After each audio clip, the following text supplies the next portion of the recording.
For years, I dreamed of writing comedic short stories like one of my literary heroes, David Sedaris. For those of you who are not familiar with him, he's a best-selling author, a humorist, and he's been performing his work in front of large crowds for probably 20 years.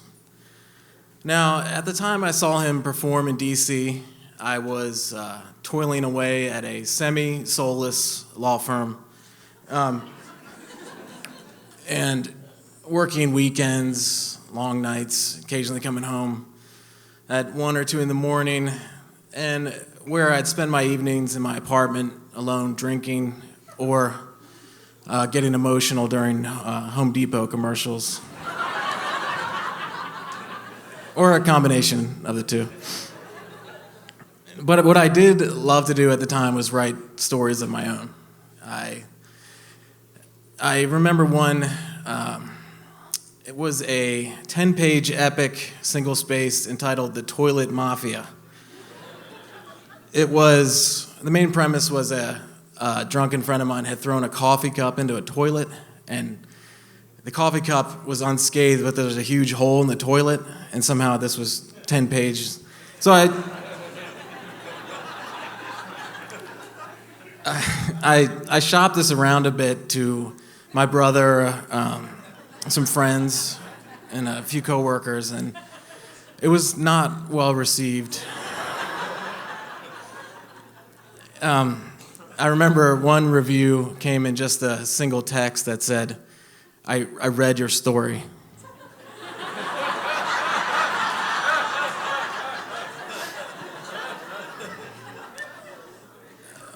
My stories were clumsy, misshapen acts of love, kind of like my pinch pots from middle school ceramics class. But if you fast forward to the evening I saw David Sedaris at the Lisner Auditorium, there was a long line to meet him. He was fantastic, and there were several auditorium employees giving you instructions, and I had a book for him to sign. And there were multiple people because the line was so long, and the person closest to me, if I had to describe her, I thought about maybe 15 years ago, she had been looking for a Waffle House and had gotten lost and wandered into the auditorium, was eventually offered a job, but somehow displeased by this. So she said, okay, you take your card. She had little note cards. You write a little note on it for Mr. Sedaris. You put your little note and your little book, and your book will travel parallel to you like a conveyor belt. It will be there when you meet Mr. Sedaris, okay? And so I'm thinking, okay. And then I thought, wait a second. I could impress David Sedaris with my writing, even if it's on a small note card. I could write something so exotic and witty that he'll just start a conversation. And then in my head, I fast forward to me traveling around with him like an opening act because he was so impressed with my writing. And I took a peek at the guy in front of me in line, and he wrote down, and this was for David Sedaris to write in the book, and he wrote, "Dear Brent, it was great to see you tonight. Your friend, David Sedaris." And I thought, Brent, your friend? That's a little presumptuous. So I was thinking, and now when I tell you that what I wrote in the card, I don't have any ill feelings towards the place I mentioned. I was trying to be exotic. So just bear that in mind. It's probably the opposite. But I thought to myself, gee, you feel like a loser a lot lately. Why don't you write yourself a sympathy card? So I wrote, "Dear Adam, you'd probably be a good lawyer in Puerto Rico. Cheer up and have a great weekend.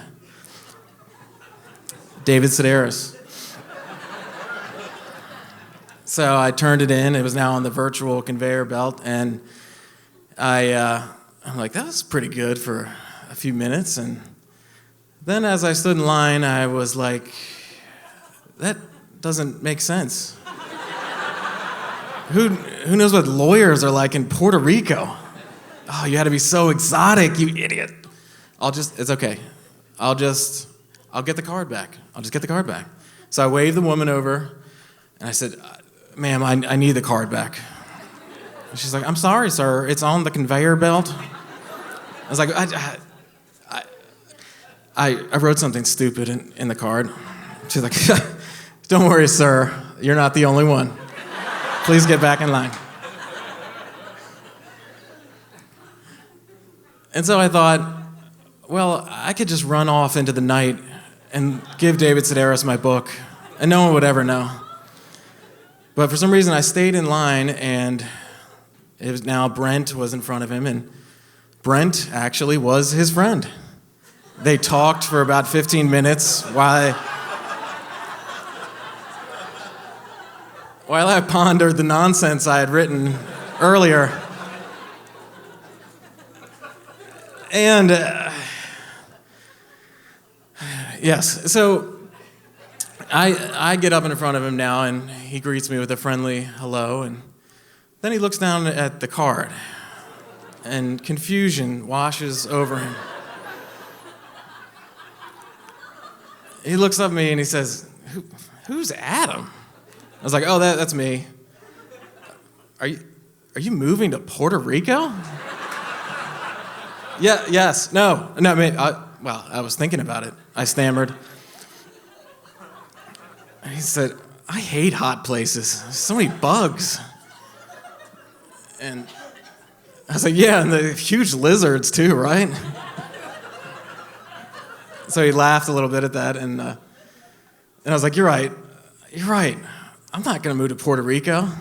As if he had been talking me out of it for the last 4 hours. And he said, okay, well, thanks for coming to the show. And so I couldn't look at it in front of him, so I walked further away, and I was thinking, well, he did laugh at that lizard bit. And maybe you can make someone like that. Maybe you should keep writing. Maybe you could tell this story on stage someday, dressed as a preppy lumberjack.